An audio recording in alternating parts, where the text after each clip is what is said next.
Hello, আসসালামু আলাইকুম। কি অবস্থা তোমাদের? আশা করি ভালো আছো। আমি দেখতে পাচ্ছি তাশরিফা জয়েন করছে, হুমায়রা, লাইবা এবং মীরা।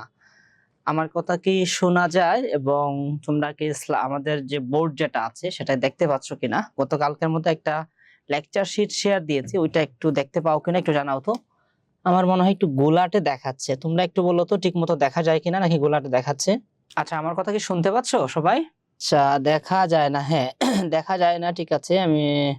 ওকে, ঠিক আছে। আচ্ছা, ওইটা আমি সলভ করছি, সমস্যা নেই। দেখার ব্যাপারটা আমি আমাদের কারে বলছি একটু। আজকেও আমাদের ইতিহাস ক্লাস, বুঝছো? Problem solving class. এবং আমরা যেটা করব সেটা হচ্ছে গতকালকে তোমাদের জন্য যেরকম কুইজ নিছিলাম, এরকমই আজকে আরেকটি কুইজ রেখেছি। এবং কুইজটা শেষ করার পরে এখানে 8 ক্লাস আছে। আমি 1 ঘন্টা শেষ করে দিব। আমার প্রেশার আছে। হ্যাঁ, সেটা শেষ করে দিব। তো কুইজটা শেষ করার পরে আমরা ইতিহাসের প্রথম দিনে, অর্থাৎ গতকালকের পর আগের দিনে শনিবারে যেগুলো আলোচনা করছিলাম না, সম্ভবত পঞ্চম নাকি ষষ্ঠ অধ্যায় পর্যন্ত আলোচনা করছিলাম। তারপরে বাকি যেগুলো আছে সেগুলো আজকে আমরা কভার করবো আর কি, ঠিক আছে? তাহলে চলো, মাত্র 4 জন জয়েন করছো। মাত্র 4 জন জয়েন কেন? সবাই আসলে ভালো হইতো। আচ্ছা, জয়েন করছো আমি দেখতে পাচ্ছি হুমায়রা, মীরা, তাশরিফা আর লাইবা, এই 4 জনই আছো। ঠিক আছে। আমি তাহলে তোমাদেরকে কি দেই? তোমার কিটা দেই? একটা ওই কি বলে কুইজ লিংক দিচ্ছি, কুইজটা দিয়ে দাও। খুবই সহজ ভিত্তিক এই কুইজটা রাখছি। সবাই একটু কুইজটা দাও। হ্যাঁ, কুইজটা দেওয়ার পরে আমরা পরবর্তী আলোচনা করা শুরু করব আর কি। ওই এমসিকিউ গুলা সলভ করব। কুইজের লিংকটা সবাই পাচ্ছো কিনা একটু জানাইও, কারো সমস্যা হইলে জানাইও আর কি। হ্যাঁ, কুইজটা ঠিক মতো দেখতে পাচ্ছ কিনা সেটা আমার একটু জানাইও। কুইজের লিংকটা আমি দিয়ে দিয়েছি। আচ্ছা, আর তারপরে আমরা সেদিন আলোচনা করছিলাম সম্ভবত পঞ্চম অধ্যায় পর্যন্ত, তাই না? তারপরে বাকি যেগুলো থাকবে সেগুলো আমরা আলোচনা করব আজকের অধ্যায়ে। হ্যাঁ, আর আরেকটা আজকের ক্লাস আমরা ঠিক 1 ঘন্টার মধ্যে শেষ করব আর কি। মানে 6টা থেকে শুরু হইছে, ইনশাআল্লাহ 7টার মধ্যে শেষ করব। এজন্য আমরা দ্রুত রেসপন্স করব আর কি। তো তোমরা এখানে 30টা প্রশ্ন আছে, 30টার জন্য আমরা 10 মিনিট সময় দেই, একটু কম দিচ্ছি আর কি। 15 মিনিট দেওয়া উচিত, কিন্তু তারপর আমি 10 মিনিট দিলাম তোমাদেরকে। 6টা 15তে আমরা ক্লোজ করে দেব, ঠিক আছে? দ্রুত সবাই এমসিকিউ, আমাদের টেস্ট কুইজ যেটা আছে সেটা একটু দিয়ে দাও। এবং কারা কারা কত পাও সেটা আমার একটু জানাবা আর কি, দ্রুত। বুঝতে পারছো? আচ্ছা, সবাই কি লিংকটা ওপেন করতে পারছো? হ্যাঁ হুমায়রা, আজকেও আমরা এমসিকিউটাই সলভ করব, বুঝছো? আর তোমাদের ইতিহাস, পৌরনীতি এবং অর্থনীতি যে ক্লাসগুলো আমি বলেছি নেক্সট থেকে যেন সেগুলো দেওয়া হয় আর কি, বুঝছো? ইতিহাসের উপর আমরা অনেক ক্লাস করেছি, পৌরনীতির উপরও ক্লাস করেছি। আমার মনে হয় যে ইতিহাস এবং পৌরনীতিতে তোমরা যে কোনো প্রশ্নের উত্তর করতে রেডি আছো, কারণ যতগুলো ক্লাস হয়েছে আর কি। তারপরও যদি ইন্ডিভিজুয়াল কোনো সমস্যা থাকে কিংবা ইন্ডিভিজুয়াল কোনো কনফিউশন থাকে আমরা দূর করব, কিন্তু আমাদের পৌরনীতি একটু কম ক্লাস হয়েছে, তাই না? পৌরনীতিতে আর অর্থনীতি যাদের আছে তাদের একটু কম ক্লাস হয়েছে। তো সেক্ষেত্রে আমরা বাকিগুলোতে কভার করবো আর কি, বুঝছো? পৌরনীতিতে কয়েকটা ক্লাসে ট্রাই করব। আচ্ছা, ওয়ালাইকুম আসসালাম সামিরা।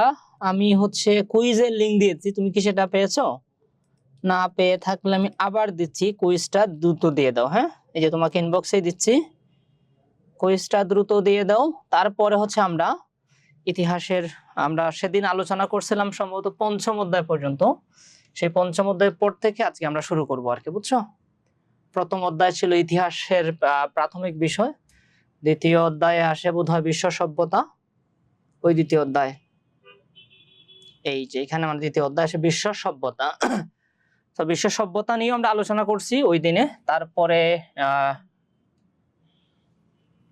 করেছি প্রাচীন বাংলাতে কয়টা জনপদ ছিল সেগুলা নিয়ে আলোচনা করেছিলাম। প্রাচীন বাংলার রাজনৈতিক ইতিহাস, আচ্ছা, প্রাচীন বাংলার রাজনৈতিক ইতিহাস, এটা কি আমাদের আলোচনা হয়েছিল? এটা যদি না হয়ে থাকে তাহলে এখান থেকে আমরা শুরু করবো আর কি, বুঝছো?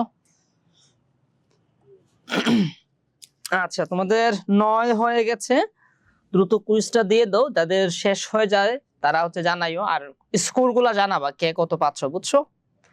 কে কত স্কোর পাও সেটা জানাবা। আর একই সাথে স্ক্রিনশটটা নিও, তোমাদের কাজে লাগবে না। অথবা যে প্রশ্নগুলো হচ্ছে ভুল মনে হবে কিংবা কনফিউশন লাগবে তোমার কাছে, সেগুলা মনে রাখিও, আমরা সলভ করবো না ক্লাসে, বুঝছো? আমি 15 পর্যন্ত দিয়েছি, তোমরা যদি এর আগে শেষ করে ফেলো তাহলে জানাইও, আমরা শেষ করে দেবো দ্রুত আর কি। ঠিক আছে, দিয়ে দাও দ্রুত। প্রশ্নগুলো সহজেই আছে। কালকে এটলিস্ট কালকে ভূগোলে তো আমরা একটু কঠিন প্রশ্ন করছিলাম, ওটা থেকে সহজ আছে আর কি। দিয়ে দাও দ্রুত, খুবই কমন প্রশ্নগুলো আছে। এবং এই এই যে এখানে যে এমসিকিউ গুলো আছে এগুলোর বাহিরের প্রশ্নগুলাই দেওয়া ট্রাই করছি আর কি, কারণ এখানে যেগুলা দিচ্ছি এগুলো তো আমরা কভার করছি, এর বাহিরে যেগুলো আছে সেগুলো হচ্ছে তোমরা হচ্ছে যেন সলভ করতে পারো, সেজন্য হচ্ছে তোমাদেরকে দিলাম আর কি ওখানে। ওকে, 10 হয়ে গেছে। এখনো কি কারো শেষ হয়েছে? আমি একটু দেখি, কেউ রেসপন্স না, এখনো কারো রেসপন্সটা আসে নাই।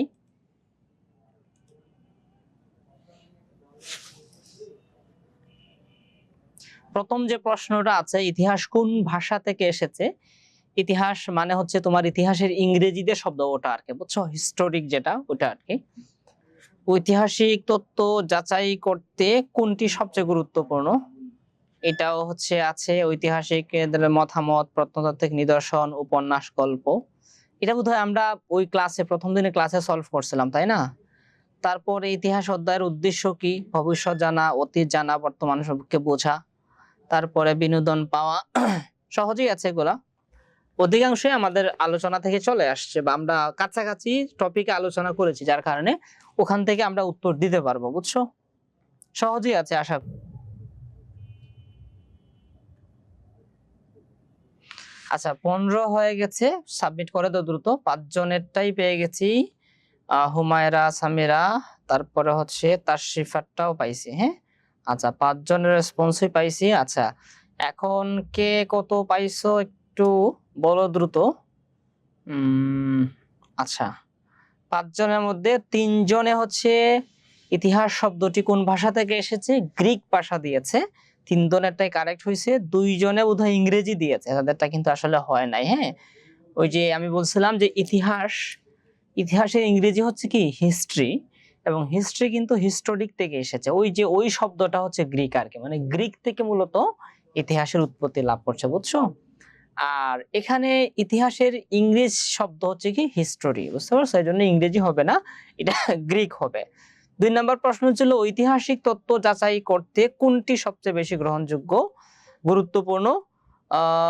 এখানে হচ্ছে প্রত্নতাত্ত্বিক নিদর্শনের কথা 3 জনে বলছে, আর 2 জনে উত্তর দিয়েছে হচ্ছে ঐতিহাসিকদের মতামত, বুঝছো?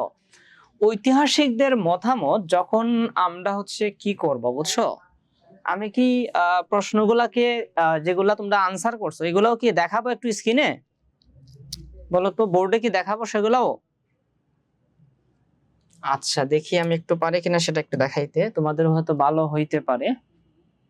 ইতিহাস উত্তরগুলা দেখা যাবে। হ্যাঁ, আমি নামটা দেখাবো না, কে ভুল উত্তর এটা সমস্যা নাই।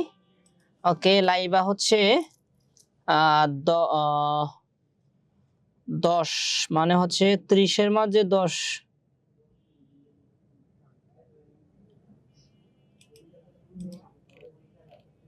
আচ্ছা, সামিরা হচ্ছে 23 পাইছে, হুমায়রা হচ্ছে কত পাইছে? হুমায়রা 27 পাইছে না? আচ্ছা, স্ক্রিন ওখানে দেখা যায় না, না গুলাটা দেখা যায়? প্রশ্নটা দেখা যায় কিনা? শুধু প্রশ্ন, এই যে শুধু প্রশ্ন, এটা কি দেখা যায়? শুধু প্রশ্নটা দেখতে পারলেই হবে। এই প্রশ্নটা কি দেখতে পারো তোমরা? ইতিহাস শব্দটি কোন ভাষা থেকে আসছে? আচ্ছা, শুধু ইতিহাস শব্দটি কোন ভাষা থেকে, মানে প্রশ্নগুলো দেখতে পারো তাহলেই হবে আর কি, বুঝছো? তাহলে মোটামুটি প্রশ্নগুলা দেখতে পারলেই হবে। আমি একটু বুঝাই দেই যেগুলা তোমরা দিছো। 3 জনে হচ্ছে গ্রিক শব্দ দিছে, এটা ঠিক আছে, আর 2 জনে আরবি ইংরেজি দিছো, এটা তো হবে না, বুঝতে পারছো? ইতিহাসের উৎপত্তি স্থলে নিয়ে আমরা প্রশ্ন করছি। 2 নম্বর প্রশ্ন ছিল যে ঐতিহাসিক তথ্য যাচাই করতে কোনটি সবচেয়ে গুরুত্বপূর্ণ। এটা আমি তোমাদেরকে একটু এই কারণে দেখাইছি, এমসিকিউ প্রশ্ন যখন তোমরা আনসার করবা, বুঝছো?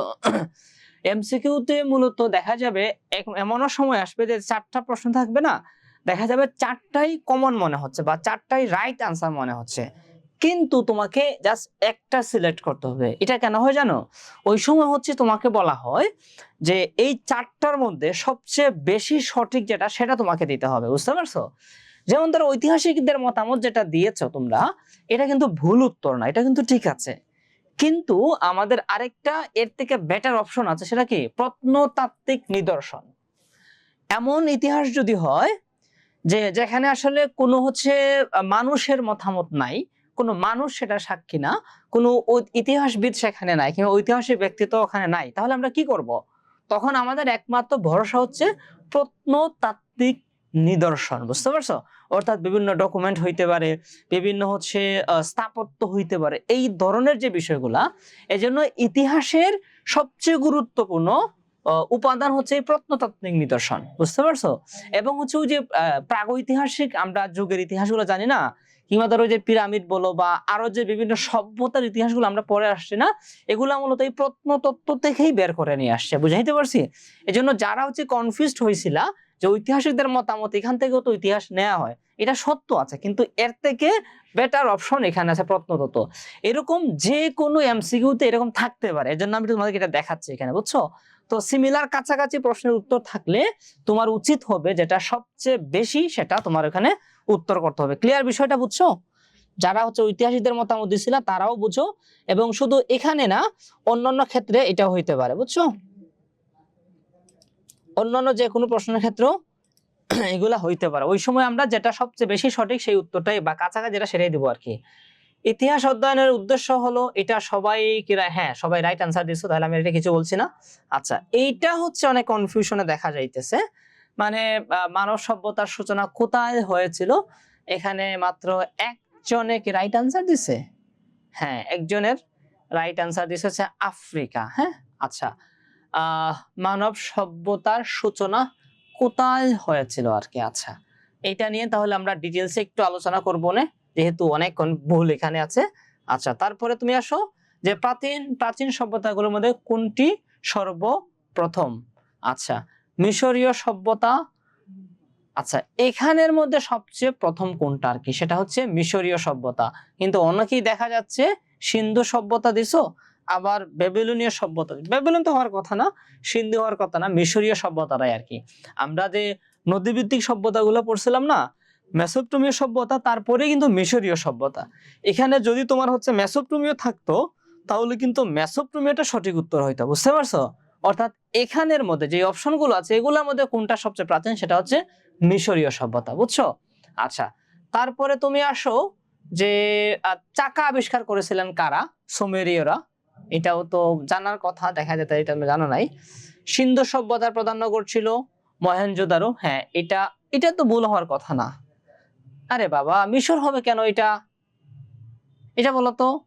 সিন্ধু সভ্যতা কোথায়? এটা আমাদের পাশে পাকিস্তানে অবস্থিত। তো এখানে তো মিশর হওয়ার প্রশ্নই আসে না, বুঝছো?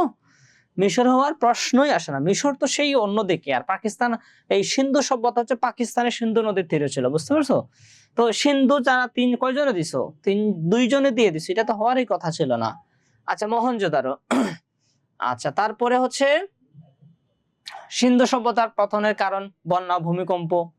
আচ্ছা, দুইজনে দিছিল যুদ্ধ, বন্যা ও ভূমিকম্প। সিন্ধু নদীর নাম থেকেই কোন দেশের নাম এসেছে? ভারত। আচ্ছা, বৌদ্ধ ধর্মের প্রবর্তক কে? গৌতম বুদ্ধ। তিনজনে দিছো। চন্দ্রগুপ্ত। এটা কি অনেকে আন্দাজে লিখছো? আচ্ছা, তাহলে আমি হচ্ছে যেটা বেশি গুরুত্বপূর্ণ যেটা দেখাইতে চাইছিলাম, এটা মূলত এটা ছিল আর কি, বুঝছো? এতে কনফিউজিং যে উত্তরটা, যে এটা না, এই যে এটা মূলত দেখাইতে চাইছিলাম তোমাদেরকে। হ্যাঁ, যে সিমিলার কাছাকাছি উত্তর যখন হয়, তখন হচ্ছে আমাদের সবচেয়ে বেশি গুরুত্বপূর্ণ যেটা, সেটাই কি নিতে হয় আর কি। এর জন্যই মূলত এটা নিয়ে আসছিলাম এখানে, ঠিক আছে? আচ্ছা, এটা তাহলে আমি ক্লোজ করে দিচ্ছি, আমরা এখানে চলে আসি। ও, এটা তো না।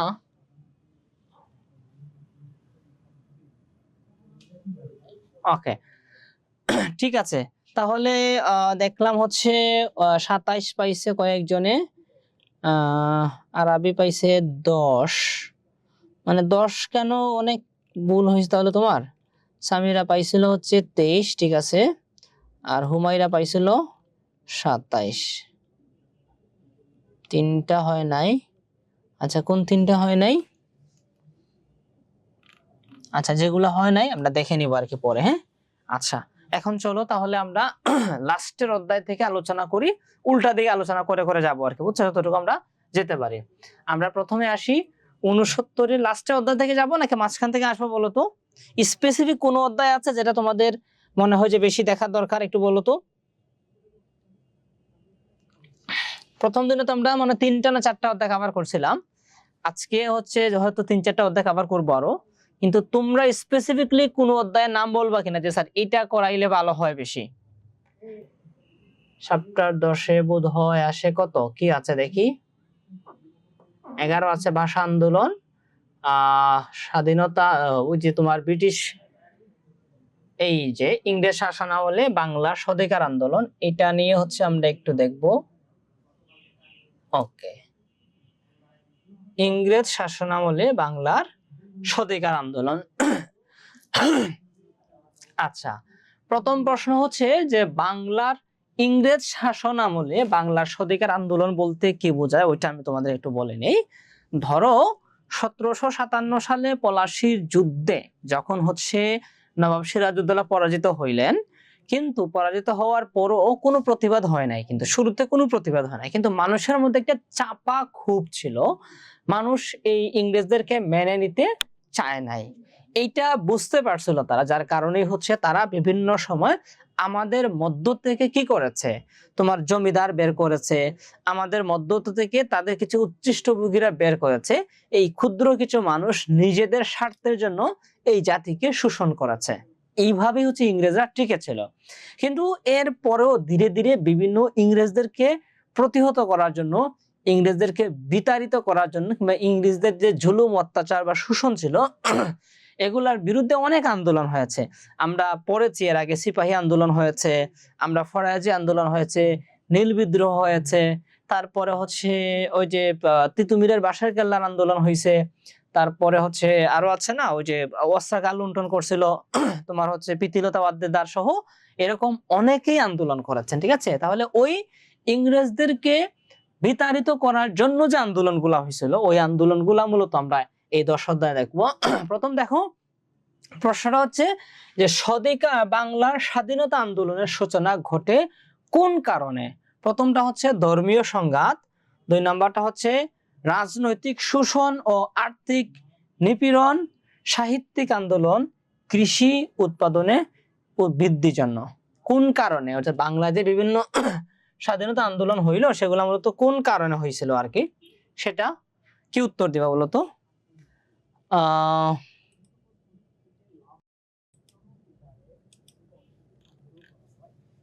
আচ্ছা, কে প্রশ্ন? আনিকা, একটু লেট হয়ে গেছে, হ্যাঁ তোমার একটু অনেক লেট হয়ে গেছে, আধা ঘন্টা লেট হয়ে গেছে, বুঝছো। আচ্ছা, ফোকাস করো। আমরা কিন্তু একটা কি নিছিলাম, ওই যে কুইজ নিছিলাম, তুমি হচ্ছে ক্লাস শেষ করে কুইজের লিঙ্কটা দিয়ে দিব, তুমি কুইজটা দিয়ে দিও, ঠিক আছে। এখন ক্লাসে ফোকাস করো। আচ্ছা, খ উত্তর দিছো তুমি, মানে হচ্ছে রাজনৈতিক শোষণ ও আর্থিক নিপীড়নের কারণে, এটার বিরুদ্ধে হচ্ছে তোমার স্বাধীনতা আন্দোলন হয়েছিল। হুমায়রাও খ দিছে, আরবিও ক দিছে। আচ্ছা, সবাই হচ্ছে, আচ্ছা তার সেবা সপ্তম অধ্যায়ের কথা বলছো, ঠিক আছে, আমরা 10টা শেষ করি তারপরে সপ্তমে যাবে না। আচ্ছা, আমার আজকে একটু ভয়েসে সমস্যা হচ্ছে,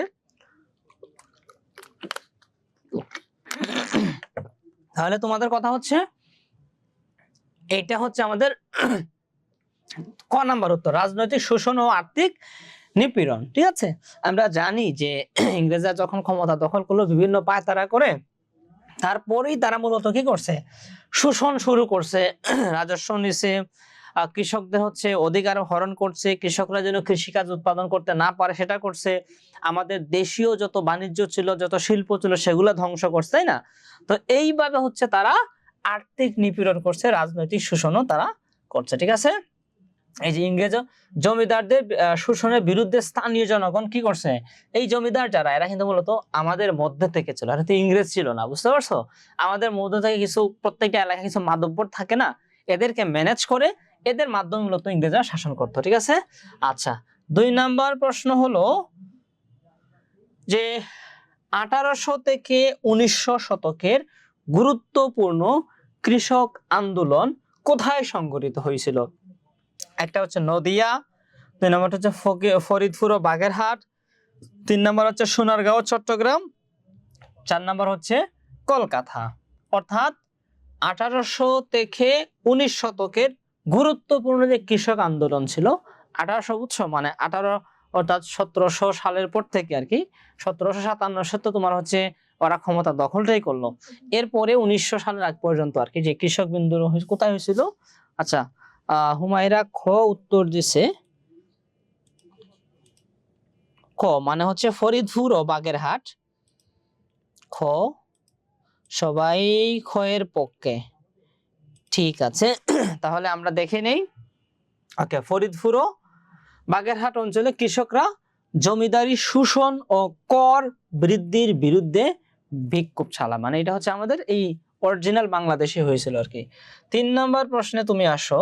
3 নম্বর প্রশ্নে এসে আমরা দেখলাম যে 1830 সাল থেকে 1840 সালে বাংলার শিক্ষা ব্যবস্থার সংস্কারে গুরুত্বপূর্ণ ব্যক্তি কে ছিলেন?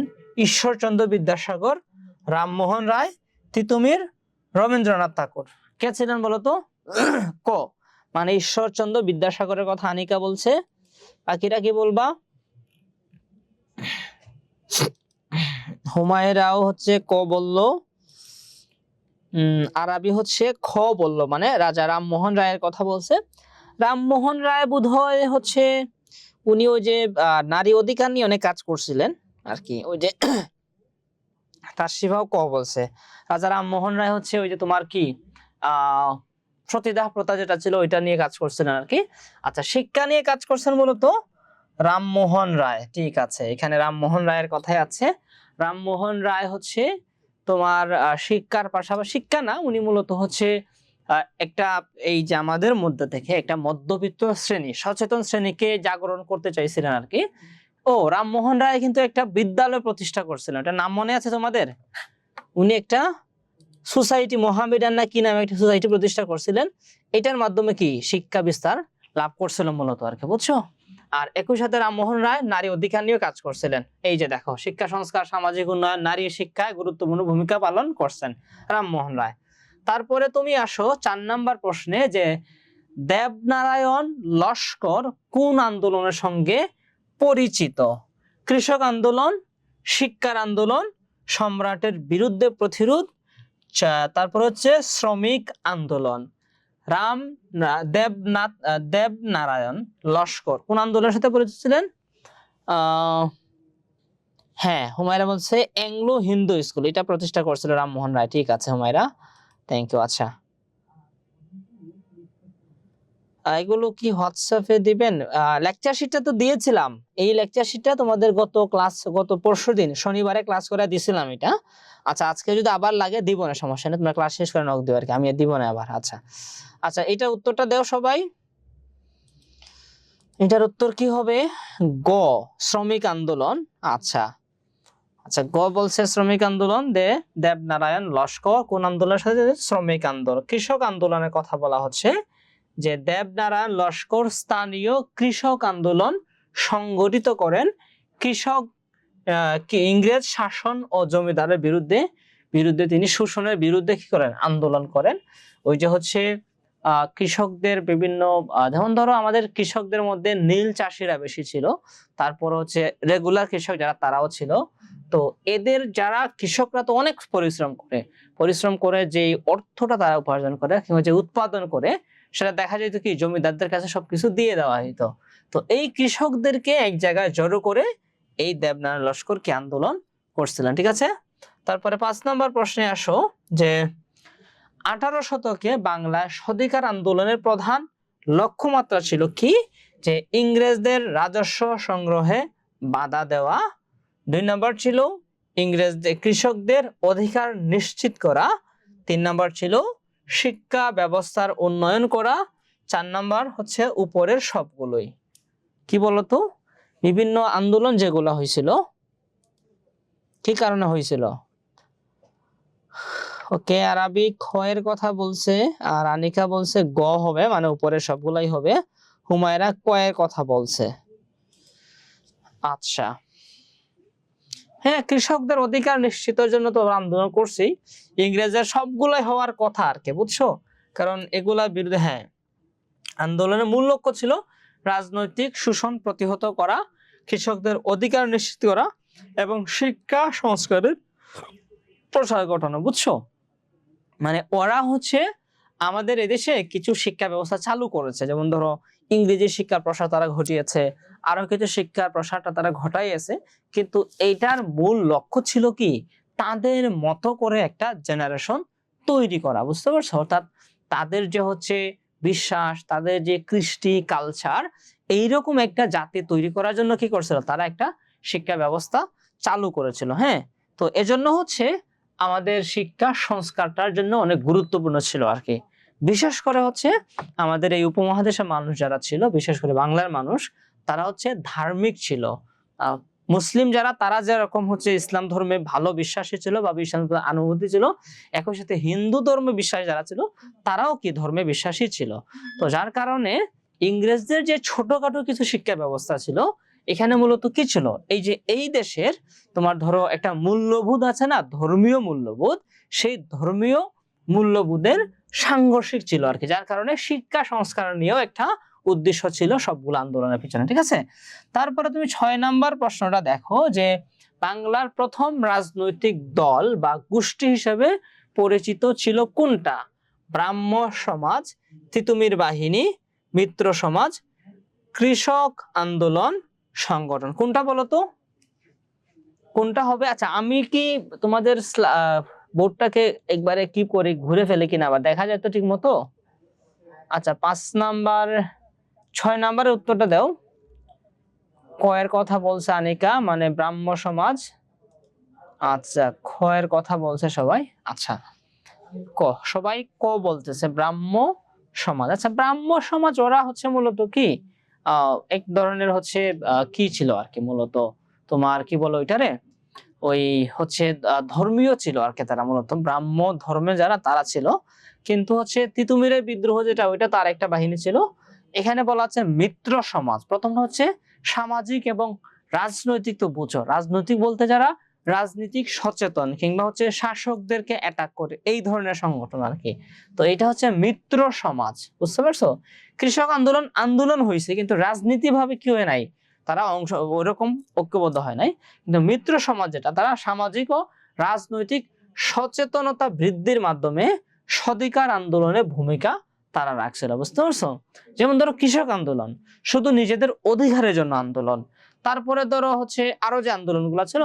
কিন্তু মিত্র সমাজ যারা ছিল, এরা হচ্ছে সমাজের সবাইকে একত্রিত করে কিংবা সমাজের সবাইকে তোমার রাজনৈতিক সচেতন করে একটা স্বাধিকার আন্দোলনের দিকে যাচ্ছিল। এজন্য হচ্ছে কি তারা প্রথম রাজনৈতিক আন্দোলন, ঠিক আছে?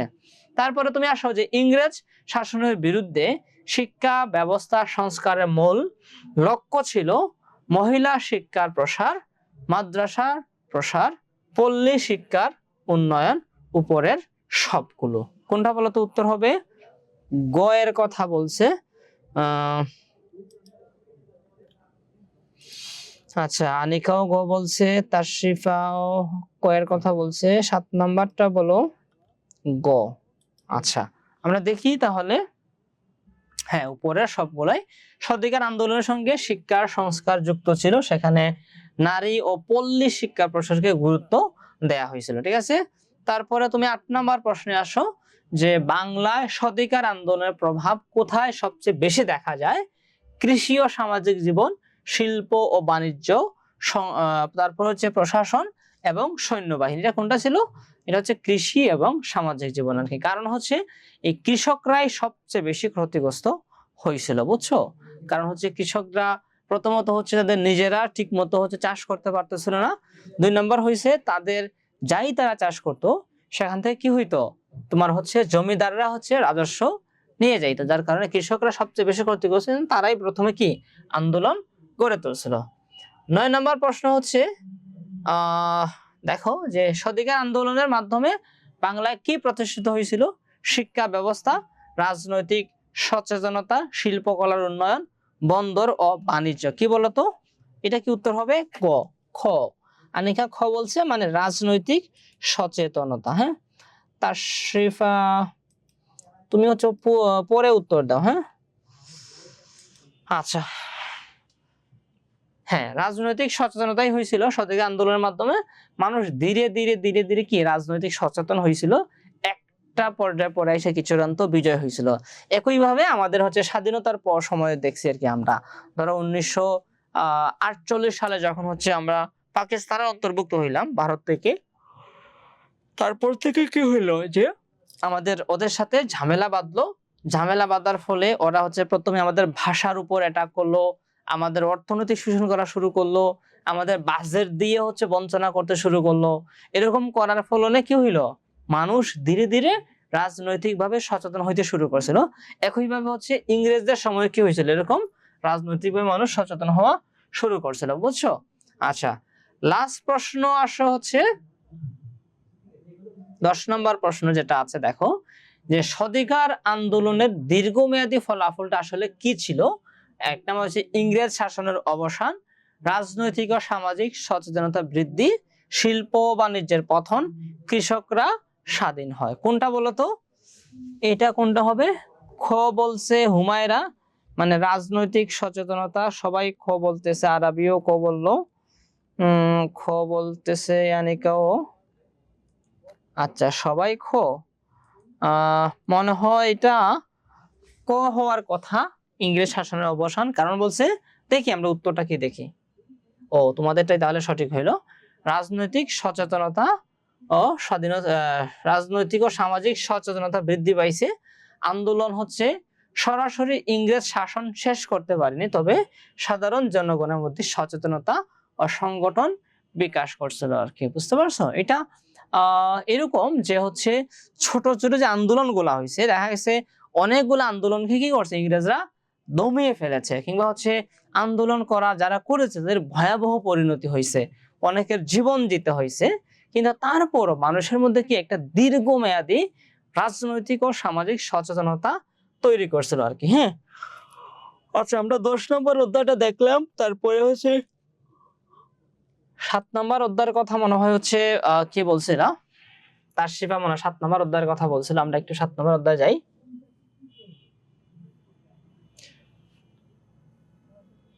আচ্ছা, আমরা হচ্ছে 10 নাম্বার পড়লাম, এখন 7 নাম্বারে যাব। এর বাহিরেও যদি কোনো অধ্যায় তোমাদের বলার থাকে বা আলোচনার দরকার মনে করো, এমসিকিউ সলভ করা দরকার মনে করো, তাহলে বলতে পারি। যে 7 নম্বর অধ্যায়, যে মধ্যযুগে বাংলার সামাজিক, ওকে, মধ্যযুগে বাংলার সামাজিক, অর্থনৈতিক ও সাংস্কৃতিক ইতিহাস। প্রথমটা আমি ক্লিয়ার করি যে এই মধ্যযুগ বলতে কত, এই মধ্যযুগ হইল তোমার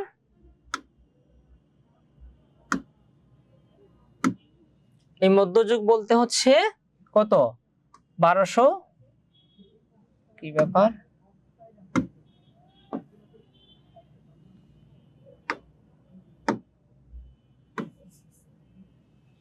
আচ্ছা লেখা যাচ্ছে না, একটু সমস্যা করতেছে, ঠিক আছে আমি বলে দিই যে 1204 সাল যখন থেকে কি এদেশে ইসলামী শাসন শুরু হইলো, কিংবা মুসলিমদের শাসন শুরু হইলো, অর্থাৎ ইখতিয়ার উদ্দিন মোহাম্মদিন বখতিয়ার খলজি যখন সেন বংশের লক্ষণ সেনকে পরাজিত করে নতুন একটা শাসনের উদ্ভব হইলো না, ওখান থেকে মূলত কি মধ্যযুগের সূচনা হয়েছে আর কি। ঠিক আছে, তাহলে এর পরবর্তীতে ওইখানকার সামাজিক, অর্থনৈতিক ও সাংস্কৃতিক কিরকম ছিল আমরা সেটা দেখবো আর কি। যে মধ্যযুগে বাংলার সমাজ ছিল এক জাতীয়, বহুজাতিক ও বহুধর্মীয়, এক ধর্মীয়, এক শ্রেণীর সমাজ। কোনটা হবে বলতো উত্তর?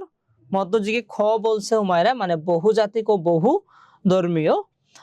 ওকে, আচ্ছা বাকিরা কি বলছে? আচ্ছা, আর লাইবা বলছে 9 নাম্বার চ্যাপ্টার। ঠিক আছে, আমরা ট্রাই করব। 6টাও 9, 6, 7, ও এতগুলা কি সম্ভব? আচ্ছা ঠিক আছে, দ্রুত তোমরা আনসার করো। হ্যাঁ, আমরা দ্রুত ট্রাই করবো না, ঠিক আছে। তাহলে দেখো, এটা উত্তর হচ্ছে বহুজাতিক। হ্যাঁ, যে মধ্যযুগে বহুজাতিক ও বহু ধর্মের মানুষের বসবাস ছিল। ঠিক আছে, তারপরে তুমি 2 নম্বর উত্তর প্রশ্নে আসো, যে মধ্যযুগে বাংলার প্রধান পেশা কি ছিল? ব্যবসা, কৃষি, হস্তশিল্প, সৈন্য বৃত্তি। কি ছিল বলতো মধ্যযুগে? ক, মানে কৃষির কথা বলছে হুমায়রা। বাকিরা বলো। আচ্ছা, হ্যাঁ, কৃষিটাই আমরা দেখি যে কৃষি এদেশের আসলে অস্তিত্বে কৃষি মেশা আছে আর কি। শুধু মধ্যযুগে না, সকল যুগেই কৃষি ছিল। এমনকি এই যে আধুনিক যুগ, এখনো কিন্তু কি আমরা কৃষির উপরে নির্ভরশীল, বুঝতে পারছো? আমাদের দেশের প্রায় জিডিপির হচ্ছে 3/1 মূলত কৃষি থেকে আসে, এরকম বলা চলে আর কি, বুঝছো? তারপরে তুমি 3 নাম্বার প্রশ্নে আসো যে মধ্যযুগে বাংলার প্রধান কৃষিজ পণ্য কি ছিল? গম, ভুট্টা, ধান, পাট। এটা হচ্ছে ধান। এখনো আসলে ধান আমরা বেশি উৎপাদন করি। তারপরে তুমি আসো, মুসলিম শাসকগণ বাংলায় কোন হস্ত শিল্পের উন্নয়ন ঘটান? সেটা ছিল ধাতু শিল্প, তুলা শিল্প, সূচি শিল্প, মসলিন বয়ন শিল্প। কোনটা বলতো? কি হবে? ঘ বলছে দুইজন, লাইবা বলছে, হুমায়রা বলছে ঘ। আচ্ছা, দেখি আমরা কি, হ্যাঁ, মসলিন বয়ন। ঢাকার মসলিন মধ্যযুগে আন্তর্জাতিকভাবে বিখ্যাত হয়, যা বাংলার অর্থনীতিতে গুরুত্বপূর্ণ ভূমিকা রাখছিল। এবং এই মসলিন কিন্তু আমাদের অস্তিত্বে ছিল আর কি, আমাদের অন্যতম একটি গৌরব ছিল। পুরো পৃথিবীর হচ্ছে বিভিন্ন রাজা রানীরা হচ্ছে কি আমাদের মসলিন কাপড়টা পরিধান করতো আর কি, ঠিক আছে? আচ্ছা, তুমি 5 নম্বরে আসো যে বাংলার প্রাচীন বন্দর শহরগুলোর মধ্যে কোনটি গুরুত্বপূর্ণ ছিল? ঢাকা, চট্টগ্রাম, কুমিল্লা, গাজীপুর। কোনটা বলো তো? খ বলছে হুমায়রা, নাকি গ বলছো? ক, হ্যাঁ, মানে চট্টগ্রাম। এক্স্যাক্টলি, চট্টগ্রাম এখনো গুরুত্বপূর্ণ বন্দর হিসাবেই আছে। আচ্ছা, তারপরে তুমি হচ্ছে 6 নাম্বার প্রশ্নে আসো যে মধ্যযুগে বাংলার মধ্যযুগে বাংলার সাংস্কৃতিক বিকাশে প্রধান ভূমিকা রাখে কারা? শাসক শ্রেণী, সাধক ও কবিগণ, সৈন্যবাহিনী, বণিক শ্রেণী। কোনটা হবে বলো তো? ক। কোনটা হবে বলো?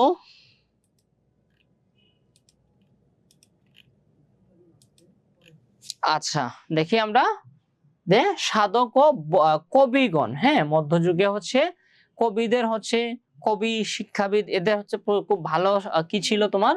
কদর ছিল।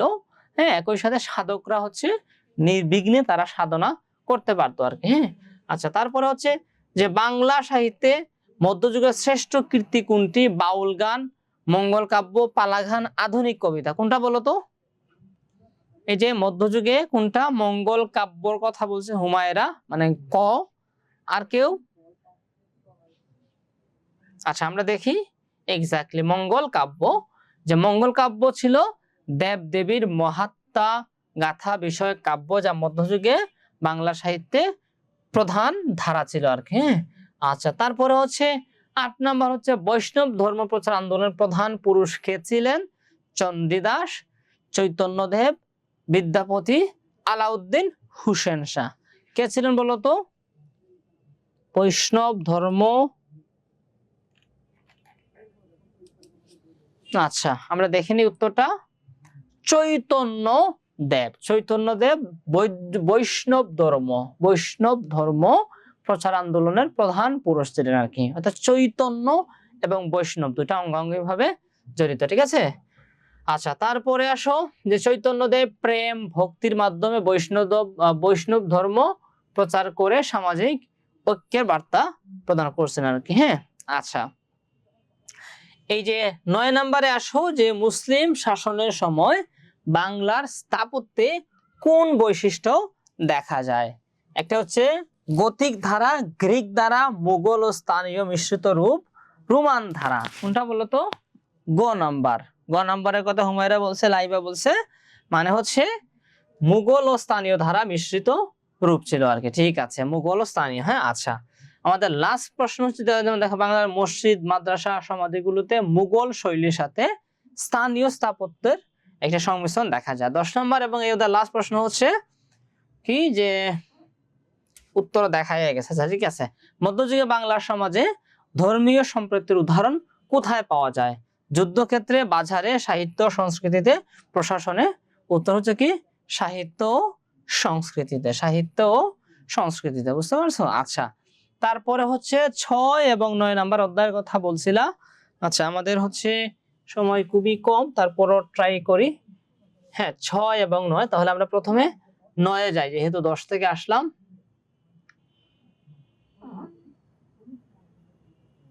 এটাই কি 9? 6 আমরা চলে আসছি, ঠিক আছে। 6 থেকে শুরু করি, তারপরে 9 দিয়ে আমরা শেষ করে ফেলবো ইনশাল্লাহ। হ্যাঁ, ওকে, দেখতে পাচ্ছ ঠিক মতো? আচ্ছা, প্রথম প্রশ্ন হচ্ছে যে মধ্যযুগে বাংলার রাজনৈতিক ইতিহাস। ওকে, আচ্ছা, এইটা একটু আগে যেটা পড়লাম এটা এবং এটা কিন্তু সেম সময়কালে, বুঝতে পারছো? ওইটা ছিল সামাজিক ইতিহাস, এটা হচ্ছে রাজনৈতিক ইতিহাস। অর্থাৎ এখানে কোন কোন শাসক ছিল, কোন কোন রাজবংশ ছিল, এগুলো আমরা দেখবো আর কি। হ্যাঁ, যে বাংলার মুসলিম শাসনের সূচনা ঘটে কবে? 1204 সালে, এটা আমরা সবাই জানি না? ইখতিয়ারউদ্দিন বখতিয়ার খলজির মাধ্যমে কি এই সূচনা হয়েছিল, ঠিক আছে? আচ্ছা, এটার উত্তর তোমরা দাও যে বাংলায় মুসলিম শাসনের সূচনাকারী কে ছিলেন? আমি তো বলেই ফেলছি, তাহলে বলো তোমরা এটা সবাই, এটা সবাই বলো। সহজ উত্তর গ বলছে হুমায়রা, মানে ইখতিয়ারউদ্দিন মোহাম্মদ বখতিয়ার খলজি, গ বলছে আর লাইবাও। আচ্ছা, তারপরে আনিকাও গ বলছে। আচ্ছা, ঠিক আছে, ইখতিয়ারউদ্দিন মোহাম্মদ বখতিয়ার খলজির হাত ধরে কি হয়েছিল? মুসলিম শাসনের সূচনা হয়েছিল। ওকে, আচ্ছা, তুমি 3 নম্বর প্রশ্ন হচ্ছে যে গৌর নগরী জয় করার পর বখতিয়ার খলজি রাজধানী স্থাপন করেন কোথায়? একটা হচ্ছে ঢাকা, রাজশাহী, লাখনৌতি, সোনারগাঁওতে। উত্তর হচ্ছে কি লাখনৌতি। লাখনৌতি মানে কি মূলত গৌর, লাখনৌতি মানে হচ্ছে কি জানি, লাখনৌতি হচ্ছে গৌর, ঠিক আছে? লাখনৌতি মানে হচ্ছে গৌরতে আর কি। তাহলে এই গৌরতে কি করছিল ইখতিয়ারউদ্দিন? রাজধানী স্থাপন করছিল। এটা কিন্তু পরবর্তী আবার অন্য জায়গায় চলে গেছিল।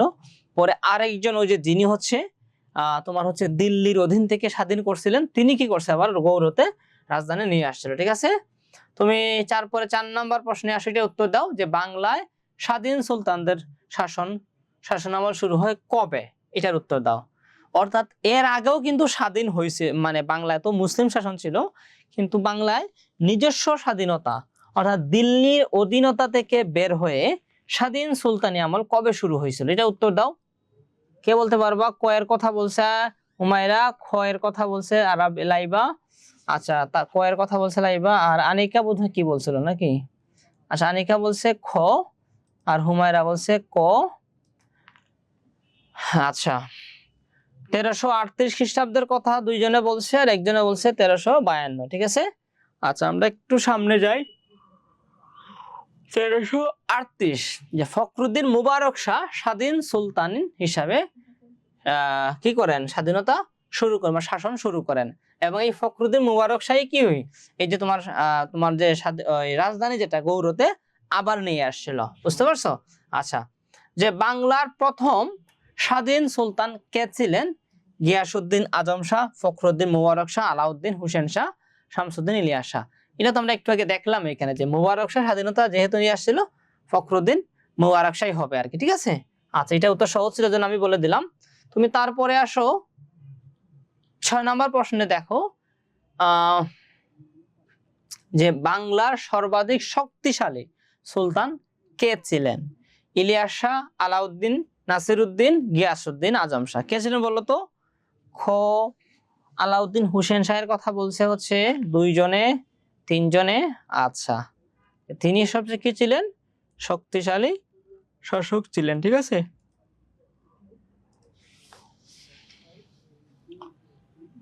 আচ্ছা, দেখি আমরা আলাউদ্দিন হোসেন শাহ। খ, তোমাদের উত্তরটাও ঠিক আছে তাহলে। হ্যাঁ, আচ্ছা, 9 নম্বর প্রশ্ন হচ্ছে যে গৌড়ের সুলতান নামে পরিচিত কে ছিলেন? ইলিয়াস, হোসেন, আজম শাহ, ফখরুদ্দিন মুবারক শাহ। কে ছিলেন বলতো? গৌড়ের সুলতান। খ মানে হোসেন শাহের কথা বলছে হুমায়রা। আচ্ছা, আর কে বলছিল?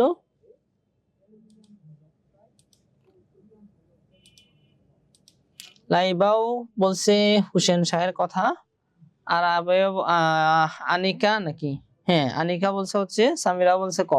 ঠিক আছে, চলো আমরা দেখি যে হোসেন শাহ। হ্যাঁ, ক নাম্বার হচ্ছে যে গৌড়ের সুলতান নামে পরিচিত হোসেন শাহ, যে আলাউদ্দিন হোসেন শাহের আমলে বাংলার বাংলার রাজধানী ছিল গৌড়, তাই তিনি গৌড়ের সুলতান নামে কি ছিলেন? পরিচিত ছিলেন। ওকে, আচ্ছা, তারপরে তুমি আসো 8 নম্বর প্রশ্নে। 8 নম্বর প্রশ্ন হচ্ছে যে বাংলায় ইসলাম ধর্ম প্রচার করে কার ভূমিকা ছিল? ইসলামের প্রচারে কার ভূমিকা ছিল সর্বাধিক? সুফিও দরবেশদের, সৈন্যদের, ব্যবসায়ীদের, আরেকটা হচ্ছে কি সুলতানদের। কোনটা বলতো? ক। হ্যাঁ, এটা আমরা সবাই জানি যে এদেশে কি ইসলাম ধর্ম মূলত সুফিবাদের মাধ্যমেই মূলত এসেছে, ঠিক আছে? ওকে, ঠিক। খ হবে না সামিরা, সৈন্যরা তো হবে না কখনো। তুমি আগেরটা উত্তর দিছিলা সুফিবাদের মাধ্যমে আর কি। হ্যাঁ, সুফি ও দরবেশ মানবিক জীবন দ্বারা ন্যায় ভিত্তিক শিক্ষা দ্বারা মানুষের মাঝে ইসলাম প্রচারে প্রভাব ফেলেছিল। 9 নম্বর প্রশ্ন হচ্ছে যে বাংলায় মুঘল শাসনের সূচনা ঘটে কার আমলে? বাবর, আকবর, হুমায়ুন, শাহজাহান। শাহজাহান। হ্যাঁ, আচ্ছা, আকবরের কথা বলছে 2 জন 3 জন, ঠিক আছে। দেখি আমরা আকবরের কথা বলছে এক্স্যাক্টলি যে সম্রাট আকবরের আমলে কত সালে? 1576 সালে বাংলার শেষ স্বাধীন নবাব দাউদ খান কররানী হবে পরাজিত হলে বাংলায় মুঘল শাসনের সূচনা হয় আর কি। ঠিক আছে, লাস্ট প্রশ্ন হচ্ছে এই অধ্যায়ের যে বাংলার স্বাধীনতার অবসান ঘটে কোন সালে? সেটা হচ্ছে 1658, 1757, 1765, 1780। এটাও সহজ প্রশ্ন, বলে ফেলো। মানে হচ্ছে 1757 সালে, অর্থাৎ পলাশী যুদ্ধের মাধ্যমে আর কি। ঠিক আছে, আচ্ছা। তারপরে ছিল হচ্ছে কে বলছিল 9 নাম্বার অধ্যায়। হ্যাঁ, 9 নাম্বার অধ্যায় আলোচনা করি, ইনশাআল্লাহ আমরা শেষ করে দিব। 7 নাম্বার অধ্যায় গেল। এই যে 9 নাম্বার অধ্যায়, সেটা হচ্ছে যে ইংরেজ শাসন আমলে বাংলায় প্রতিরোধ, নবজাগরণ ও সংস্কার আন্দোলন। হ্যাঁ, আচ্ছা, এটা অনেকটা ওই যে প্রথম যেটা আন্দোলন পড়ছিলাম ওটার মতোই আর কি, যে স্বদেশী আন্দোলনের মতো আর কি, যে বাংলায় ইংরেজ শাসনের বিরুদ্ধে প্রথম সশস্ত্র প্রতিরোধ সংগঠিত হয় কবে? 1757, 1763, 1771, 1775। কত? 1771 সালে কথা বলা আছে যে ইংরেজদের বিরুদ্ধে গেছিল কি বিভিন্ন স্থানে জমিদার ও কৃষকরা প্রতিরোধ। আচ্ছা, এই প্রশ্নটা কি ভুল আছে? তোমরা কোনটা সঠিক হবে বলো তো, কোনটা সঠিক হবে বলো তো একটু। যে বাংলায় ইংরেজদের বিরুদ্ধে প্রথম সশস্ত্র প্রতিরোধ সংগঠিত হয় কত সালে? 63 সালে। হ্যাঁ, আমার কাছে মনে হচ্ছে যে এটা ভুল হওয়ার কথা, একটু দেখে নিচ্ছি। হ্যাঁ, একটু দেখে নেই যে বাংলায় ইংরেজ শাসনের বিরুদ্ধে প্রথম সশস্ত্র প্রতিরোধ সংগঠিত হয়। হ্যাঁ, বাংলায় ইংরেজ শাসনের বিরুদ্ধে প্রথম সশস্ত্র প্রতিরোধ সংগঠিত হয় কবে? 63 সালে হইতে পারে বা 60 সালে হইতে পারে আর কি, বুঝছো, কিন্তু 71 সালে কখনোই হবে না। হ্যাঁ, আচ্ছা, তুমি তারপরে আসো 2 নম্বর প্রশ্নটাতে আসো যে বাংলায় জনপ্রিয় প্রতিরোধ আন্দোলনের নেতা কে ছিলেন? তিতুমির, দেওয়ান হাবিব, রামমোহন রায়, রবীন্দ্রনাথ। তিতুমির ছিলেন যে তিতুমির হচ্ছে ভারতীয় কৃষককে সংগঠিত করেন এবং ইংরেজের শাসনের বিরুদ্ধে লড়াই করেন আর কি, এবং তার বাঁশের কেল্লা ছিল, তোমরা জানো নিশ্চয়ই, বাঁশের কেল্লার মাধ্যমে কি আন্দোলন করে তুলছিলেন। ঠিক আছে, 3 নম্বর প্রশ্ন হচ্ছে যে 18 শতকে বাংলায় নবজাগরণের প্রধান নেতারা ছিলেন Subhashchandra Ashok, Rammohan Roy, Ishwarchandra Vidyasagar, Titumir, Mir Jafar, Lord Clive, Warren Hasting. কে ছিলেন বলতো? খ মানে হচ্ছে রামমোহন রায় ও ঈশ্বরচন্দ্র। হ্যাঁ, এক্স্যাক্টলি এটাই হওয়ার কথা। আমরা একটু দেখে নেই। হ্যাঁ, রামমোহন রায় এবং ঈশ্বরচন্দ্র সামাজিক সংস্কার আন্দোলন নেতা, এবং বিদ্যাসাগর ছিলেন কি শিক্ষা ব্যবস্থা ও নারী শিক্ষার অগ্রগতি নিয়ে তার আন্দোলন করছেন। ঠিক আছে, আচ্ছা। তারপর হচ্ছে স্যাটায়ার এবং সমালোচনা দ্বারা সামাজিক সংস্কার চালানোর জন্য কে বিখ্যাত ছিল? সেটা ছিল তিতুমির, রামমোহন রায়, ঈশ্বরচন্দ্র, তারপরে কি বাবুরাম মুখোপাধ্যায়। কি ছিল বলতো, কে ছিলেন? খ রামমোহন রায় নাকি তিতুমির হওয়ার কথা? আচ্ছা, আমরা দেখে নিব সঠিক উত্তরটা। এক্স্যাক্টলি রামমোহন রায়, যে তিনি হিন্দু সমাজের কুসংস্কার এবং সমাজ সংস্কার বিষয়ে কাজ করে সেটার ব্যবহার করেন। নারী শিক্ষার প্রসার ঘটানোর জন্য প্রধান প্রচেষ্টা করেছিলেন তিতুমির, ঈশ্বরচন্দ্র বিদ্যাসাগর, রামমোহন রায়, লর্ড ক্লাইভ, ঈশ্বরচন্দ্র বিদ্যাসাগরই হবে এখানে। 6 নম্বর প্রশ্ন হচ্ছে যে সমাজে প্রথাগত কুসংস্কারের বিরুদ্ধে কাজ করা কে বিখ্যাত ছিলেন? রামমোহন রায়, তিতুমির, ঈশ্বরচন্দ্র বিদ্যাসাগর, আর একজন কে? মহেন্দ্রনাথ মুখোপাধ্যায়। তিতুমির এটা তো হওয়ার কথা না, বাংলা সমাজে প্রথাগত কুসংস্কারের বিরুদ্ধে কাজ করা কে বিখ্যাত ছিলেন? এটা কে বলতো? তিতুমির হওয়ার কথা না, এটা ভুল মনে হয়। হ্যাঁ, ঈশ্বরচন্দ্র বিদ্যাসাগরই। ঈশ্বরচন্দ্র বিদ্যাসাগরী, তিনি হচ্ছে অনেক কুসংস্কারের বিরুদ্ধেই কাজ করছেন। শুধু দেশ সতীদাহ প্রথা না, এটা কি হবে? সঠিক উত্তরটা হবে তাহলে রামমোহন রায়। ঠিক আছে, এটা তোমরা নোট করে ফেলিও। হ্যাঁ, আচ্ছা, আমি তো এখানে লিখে দিতে না হলে। তারপরে প্রেম, প্রেস ও শিক্ষার প্রসার ঘটানোর জন্য কার ভূমিকা বিশেষ? প্রেস মানে বুঝো, মানে হচ্ছে প্রচার, মিডিয়া, এগুলো আর কি। আচ্ছা, কার শিক্ষার? তোমার হচ্ছে ঈশ্বরচন্দ্র বিদ্যাসাগর, রামমোহন রায়, তিতুমির, রবার্ট ক্লাইভের কথা বলা হচ্ছে, এটাও রামমোহন রায়। হ্যাঁ, আচ্ছা, তারপরে বাংলায় আসো তো, 8 নম্বরে আসো, যে বাংলায় ধর্মীয় সংস্কার আন্দোলনের অংশ ছিল বৈষ্ণব আন্দোলন, ব্রাহ্ম সমাজের গঠন, বিদ্যাসাগরের নারী শিক্ষার প্রচেষ্টা, উপরের সবগুলো বলা চলে আর কি, ধর্মীয় সংস্কার আন্দোলন আর কি। হ্যাঁ, আচ্ছা, ব্রাহ্ম সমাজটা হচ্ছে রামমোহন রায় প্রতিষ্ঠা করেছিল। তারপরে বৈষ্ণব আন্দোলন চৈতন্যদেবের কথা আমরা পড়ছিলাম, বিদ্যাসাগরের নারী শিক্ষা আন্দোলন তো ছিল। হ্যাঁ, সবগুলা মিলাইয়ে কি ছিল? ধর্মীয় সংস্কার, ধর্মীয় কুসংস্কার ছিল, সেটা সংস্কারের প্রয়োজন ছিল আর কি। ঠিক আছে, তোমার 9 নম্বর প্রশ্ন হচ্ছে যে কৃষক আন্দোলন ও শোষণের বিরুদ্ধে প্রতিরোধের সময় প্রধান সমস্যা ছিল ফসলের অভাব, জমিদারি শোষণ, বন্যা, রোগ ব্যাধি। কোনটা বলতো? হ্যাঁ, জমিদারদের শোষণই ছিল সবসময় হওয়ারই কথা, জমিদারি শোষণ। অর্থাৎ তুমি যে আন্দোলন করবা, ইংরেজরা তোমার পাশে নাই, তাই না? তো আন্দোলন করলে ওরা তোমাকে দমানো অনেক কঠিন, কিন্তু তোমার পাশে কারা আছে? জমিদাররা ছিল। এজন্য এরা সবসময় ঝামেলা করত। লাস্ট প্রশ্ন হচ্ছে যে 18 শতকে বাংলায় সংস্কার আন্দোলন ও প্রতিরোধের মূল লক্ষ্য ছিল ইংরেজের প্রভাব বাড়ানো, সমাজ ও শিক্ষার উন্নয়ন ও শোষণ কমানো, নতুন সাম্রাজ্য গঠন, অর্থনৈতিক স্থিতিশীলতা। কি হবে বলতো? লাস্ট উত্তরটা তোমরা বলো। বলছে হুমায়রা। ওকে, মানে সমাজ শিক্ষা উন্নয়ন ও শোষণ কমানো। আচ্ছা, বলছে বাকিরা, কি বলছে? হুমায়রাও বলছে, লাইবাও বলছে। ঠিক আছে, আচ্ছা, দেখি আমরা সঠিক উত্তরটা কি। এক্স্যাক্টলি, সমাজ ও শিক্ষার উন্নয়ন এবং কি শোষণ কমানো, এটা ছিল মূলত যে সংস্কার আন্দোলনের মূল লক্ষ্য ছিল আর কি। ঠিক আছে, তাহলে আমরা আজকে 3টা অধ্যায় আলোচনা করছি এখানে, 10 নম্বর, 6 নম্বর এবং 9 নম্বর। হ্যাঁ, মোটামুটি আমাদের পুরাটাই আলোচনা হয়ে গেছে। ওই যে একটা প্রশ্ন ভুল যেটা দেখাইলাম, এটা তোমরা একটু পড়ার সময় খেয়াল কইরা পড়িও। আর পরে যারা জয়েন করছিল, হ্যাঁ, তোমরা কুইজটা দিয়ে দাও।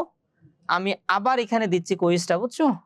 কুইজটা তোমরা একটু দিয়ে দিও ক্লাসটা শেষ করে। কুইজের লিংকটা সবাই নিয়ে নাও, যারা মিস করছো। কুইজটা দিয়ে হোয়াটসঅ্যাপ গ্রুপে জানাও কে কত পাও। ঠিক আছে, সবাই কিন্তু দিও। আগে দেখছিলাম আমি কয়জনের রেসপন্স ছিল, 5 জনে। এখন পরে বোধহয় আরো জয়েন করছে কয়জন, 3 জন না 4 জন আরো জয়েন করছে নতুন করে। এখন আছো তোমরা 7 জন।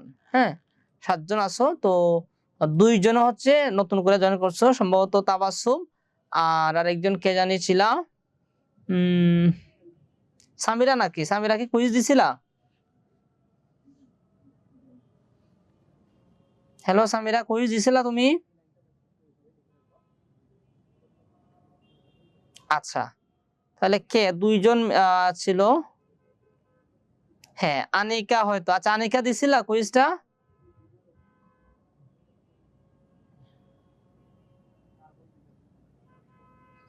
আচ্ছা, যে 2 জন বাকি আছে কুইজটা দিয়ে দিও। হ্যাঁ, আমি কুইজটা দেখবো, আর যে স্কোরটা পাও সেটা গ্রুপে জানাই দিও। ঠিক আছে, আর এই শীটটা তোমাদের হোয়াটসঅ্যাপ গ্রুপে দেওয়া আছে। যদি না দেওয়া থাকে বা না খুঁজে পাও তাহলে বইলো, বা তোমরা নিজেদের একজন আরেকজনকে দিয়ে দিও, তোমাদের মনে থাকবে আর কি। ঠিক আছে, তাহলে আজকে এখানে রাখলাম। ইনশাআল্লাহ আগামী ক্লাস হয়তো তোমাদের পরিণতি ক্লাস হইতে পারে, এরকম প্রবলেম সলভিং ক্লাস হবে। তো ক্লাস অ্যানাউন্স হওয়ার পরে আমি যদি তোমাদেরকে প্রশ্ন নাও করি যে কোন অধ্যায়ে ক্লাস নেওয়া উচিত, তোমরা নিজেরাই বলে দিবা আর কি, বুঝছো? স্যার এই অধ্যায়ে ক্লাস করলে ভালো হবে, তাহলে আমি রেডি থাকবো না আগে থেকে, বুঝতে পারছো? বা ওই অধ্যায়ের উপর থেকে এমসিকিউ নিয়ে আসবে না সবগুলা বানায়। ঠিক আছে, তাহলে আজকে এখানে রাখলাম। ভালো থেকো, আল্লাহ হাফেজ। ওয়ালাইকুম আসসালাম। ওকে, ঠিক আছে সামিরা, ওয়ালাইকুম আসসালাম। অর্থনীতি হবে হুমায়রা, সমস্যা নাই। আগে পরিণতিটা করি, তারপরে আর কি অর্থনীতি হবে। ওকে, ওয়ালাইকুম আসসালাম, আল্লাহ হাফেজ।